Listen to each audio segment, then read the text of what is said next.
thing we saw on this week's episode of Smackdown was the Crown Jewel Championship. So I just want to say over these last few weeks, I'm very happy that we have taken this belt and made it the face of the company. Got even more ridiculous because yesterday Triple H announced that the winners between Nia Jax and Liv Morgan and Gunther and Cody Rhodes won't be getting this trinket, and instead they're going to get a massive ring like they won the Super Bowl. So I think we can all say it in unison now. This whole experiment has been totally nuts. Also, hello my friends, it is I, Simon Miller, the Progress Proteus Champion, and yes, I'm going to keep doing this, so you may as well get used to it, but I'm damn proud and I don't care what that makes me, but I still also have a finger of power, and given that we just had the go-home edition of Smackdown before the big pay-per-view PLE this weekend, it's time to take my extremities, sounds weird, and give the good bits an up, and the bad bits a down. Come take on the champ. Also, before we do kick off as well, I just want to send all the best to Baron Corbin, Indi, Hartwell, and Tegan Knox, who were very sadly released late last night. But honestly, talent always rises to the top. When you look at the wrestling landscape right now, for very different reasons, I think this trio is absolutely going to succeed. I'm actually very excited about it. And now I'm going to try and manifest a match with Baron Corbin. I mean that too, let's go. Nia Jax then came to the ring and took a microphone and said, listen, there's only one thing on my mind, The Emperor's New Groove. I mean, it's a great movie. She was, of course, talking about the Crown Jewel Championship, and the reason she will get this is because she gets anything she wants. I mean, she got the Queen of the Ring, she became the WWE Champion, and also she wants a lifetime supply of Pop-Tarts. She didn't say that. That was me. I would like a lifetime supply of Pop-Tarts. Jax then promised that Liv Morgan will be crying into her eyes, or on the floor I suppose, when we do get to Saturday night, which also triggered Wrestling Rule 14.8, because out came Liv Morgan with her cronies. Liv is now saying that she retired Becky Lynch and she is the greatest WWE Women's Champion of all time.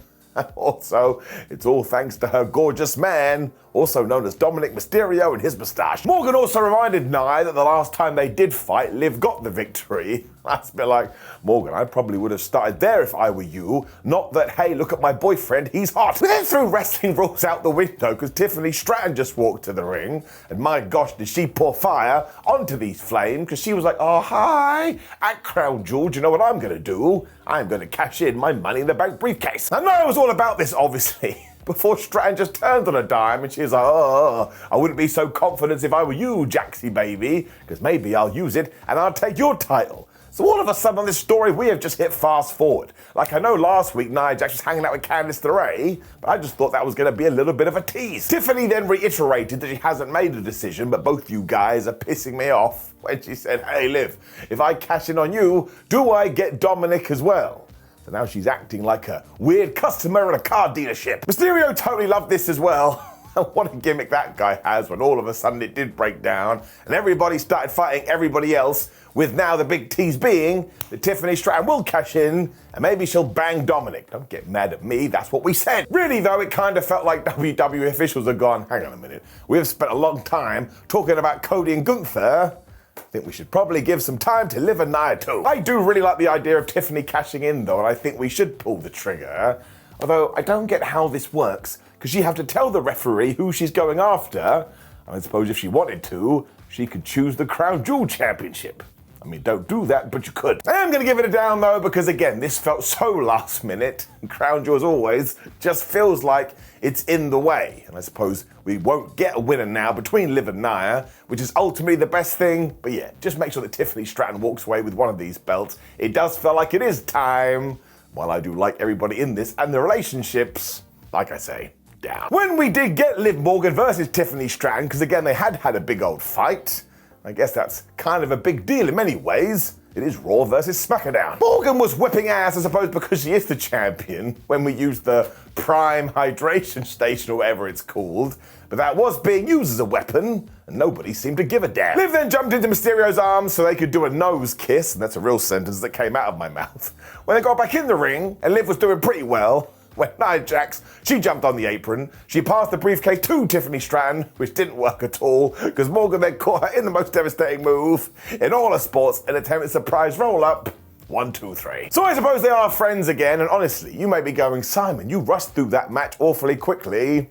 Not really, it only went about 2 minutes. Morgan then smacked everybody with this briefcase, which was a terrible idea because it was never going to work against Nia. So she took out Liv and she dragged her to the corner when she squished her with an annihilator, which says to me that Nia Jax is not winning a crown jewel. So once again, this was just way too quick, and it was like we were watching the whole thing in fast forward. I do enjoy all the teasing with the Money in the Bank. That stuff was good, but ultimately, it's just like, man, it's like an assault on my brain. I don't even know what's going to happen at the weekend. Also going to get it down. We then got the big old build for Kevin Owens versus Randy Orton, and again, this is one of the outliers on Saturday night.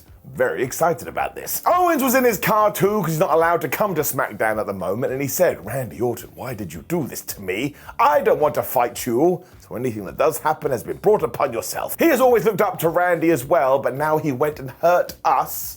And us is an interesting term, but as ever, you know my deal when it comes to KO. If you are talking about modern day wrestlers, I think he's one of the GOATs. Or the MOAT, I suppose. Well, it wouldn't be that, it'd be MDAT. He's an MDAT. I regret saying it. When the Street Profits defeated Pretty Deadly in around about 4 minutes. What is happening? Now, Montez Ford also made the headlines this week because he did an interview and basically said, "Hey man, maybe I would like a singles push."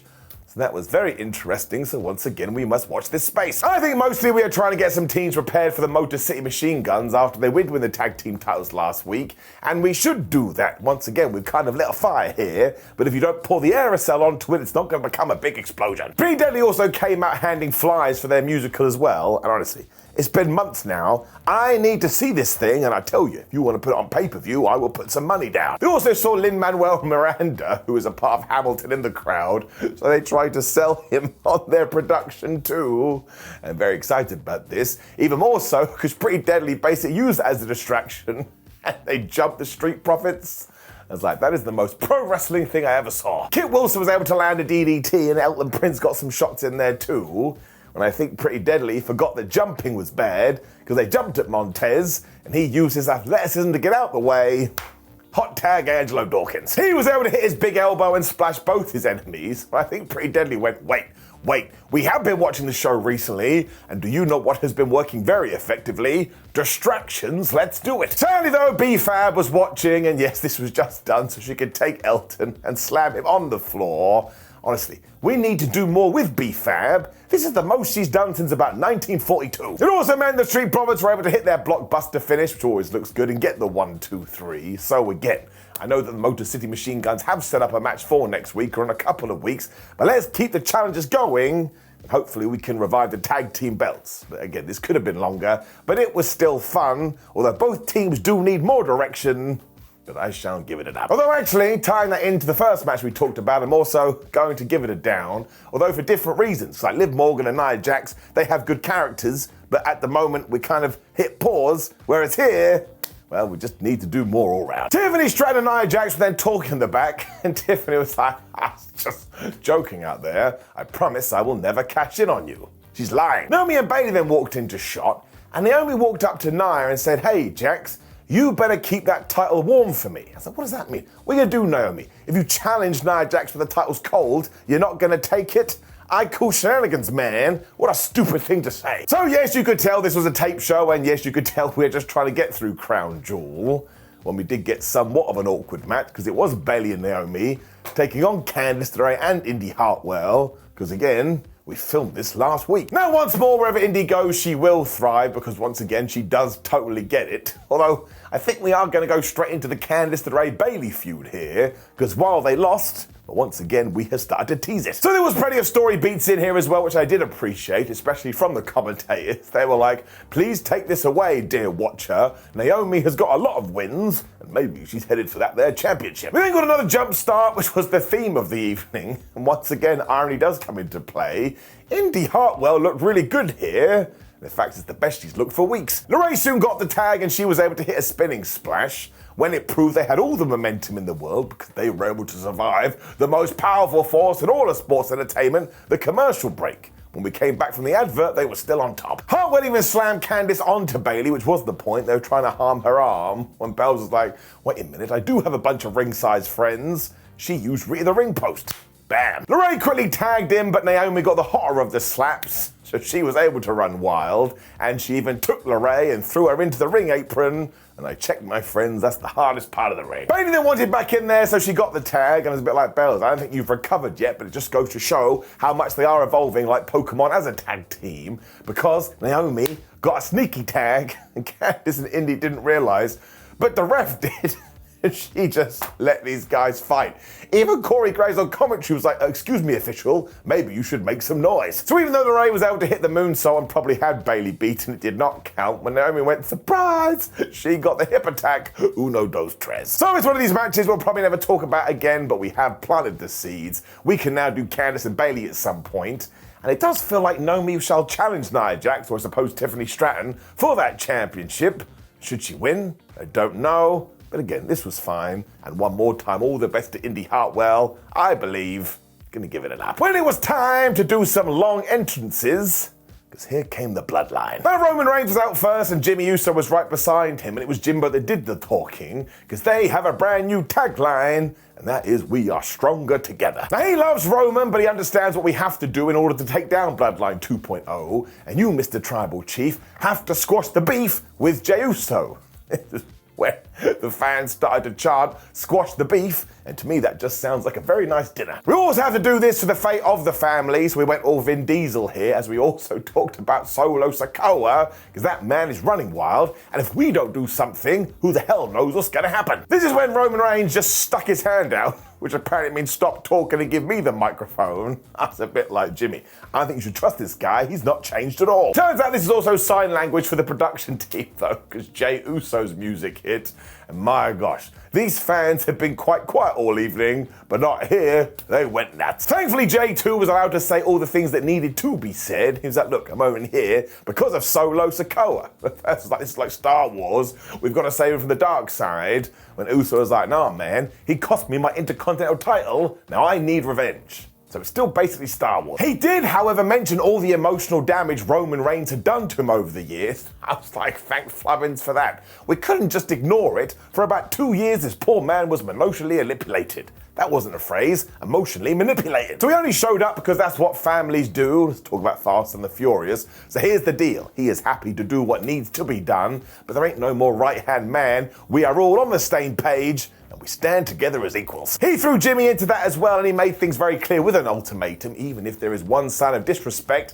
I am out of here. So look at our boy Jey Uso, he's all grown up. He told Roman to ponder on this as well, which he did for around about 47.9 years, when he just took the mic and he went yeet. Now listen, on the one hand that was brilliant and this crowd did go crazy, but on the other, go and view this out of context, that's the strangest conversation I've ever heard. It's like, hey boss, can I get you a sandwich? And they went, yeet. You'd be like, I don't want to work here anymore. The crowd then chanted, hug it out, but we'll get to that later, because instead Jimmy did the one, and then Jey did the one, so Roman did the one, and it means, hot damn, we've done it. The OG line is back together. It's also hilarious because we now have nostalgia over a group that only broke up like a year ago, but that's the impact they have made. And honestly, this ticked every single box. They are going to be having a match at Crown Jewel. You'd be hard-pressed not to enjoy this. Byron Saxton was then interviewing the Motor City Machine Guns and was like, oh, hey, dudes, what's your next plan? They were like, well, ever since we were born, we just want to be the best, so we may as well keep doing that. This is when Grayson Waller and Austin Theory walked in and said, hey, mate, listen, I've got a better idea. Why don't you be on the best talk show that's ever lived? Fair play to Alex Shelley. He went, Miz TV, popped me. Grayson made it clear that nobody cares about the Miz, and he's talking about the Grayson Waller effect. That's what we're going to do next week. Now listen, I like Grayson Waller and Austin Theory, but they never win. So giving them a tag team title shot shall be interesting. But that's next week, so we wait and see. Bianca Belair and Jade Cargill then told us there is no way we're going to lose these tag team championships. And given that they do have a 4-way tag team at the pay-per-view, on this night we were doing 4-way singles. Wrestling maths. But it was Piper Niven versus Lash Legend versus Io Sky versus Bianca. And yeah, I actually thought this was super duper fun. Hopefully we can keep pushing all of these teams, because once again the women's tag team titles are finally meant to mean something. Although, poor Io Sky's jaw. Lash Legend took her elbow, she almost killed her. Niven then went for a corner splash, but Bianca was able to get out the way. when Lash was like, I'm going after Io again. I was like, what is your problem with her? She must have owed her money. It pumped up Legend though, because she tried to throw Niven around and she wasn't able to do it, so Piper tried to throw her around. So we planted some seeds there right away. We can do some big women.